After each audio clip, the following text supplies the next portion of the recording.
सोनू शर्मा की एक स्पीच जिसने मुझे सबसे ज्यादा इंस्पायर किया।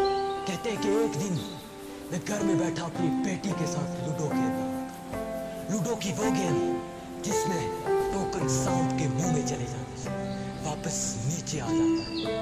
कहते हैं कि गेम शुरू होती है, पहली गेम बड़े नंबर्स लगाकर मैं गेम को विन कर लेता हूँ। फिर दूसरी गेम शुरू होती है, फिर बेस्ट शॉट्स खेल कर मैं उस गेम को भी विन कर देता हूँ। और फिर तीसरी गेम शुरू होती है। कहते हैं कि तीसरी गेम का विनर भी मैं खुद बन जाता हूँ। रात बीत चुकी थी, वक्त बहुत ज्यादा हो चुका था। कहते हैं कि मैंने अपनी बेटी से कहा कि बेटी बाकी गेम सुबह खेलेंगे। उसने कहा नहीं पापा, लास्ट टाइम फिर ट्राई करते हैं। कहते हैं कि जब चौथी गेम शुरू हुई तो बड़े नंबर्स बड़ी शॉट्स मेरी बेटी ने खेलने और चौथी गेम की विनर वो बन गई। और उसने लूडो को क्लोज करते वक्त उठते वक्त एक जुमला कहा जिसने मुझे सबसे ज्यादा इंस्पायर किया।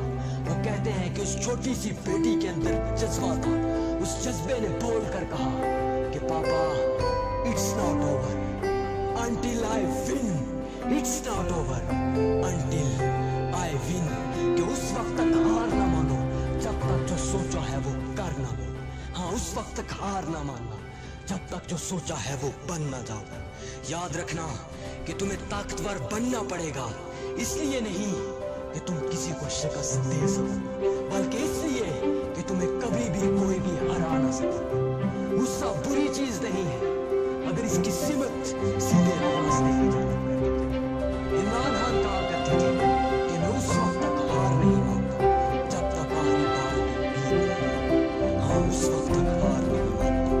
और कामयाबी तक पहुंचने के लिए नाकामियों के रास्तों में से पहरा होकर निकलना पड़ता है।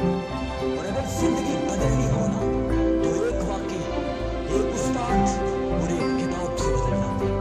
और अगर ना बदलनी हो ना तो कई दानश्वर कई वाकयात मिलकर भी कुछ भी नहीं बदल सकते।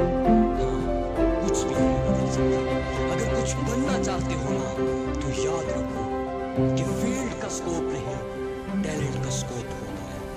और जिन दरख्तों में खड़े होने का हौसला होता है ना, तेज हवाएं कभी भी उनका कुछ नहीं बिगाड़ सकती। एक चीज लेने से पहले सही तरीके से लोग परखते हैं।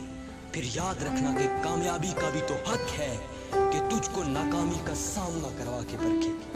और जिन रास्तों में नाकामियां ज्यादा होना, याद रखना वहां कामयाबियां भी बड़ी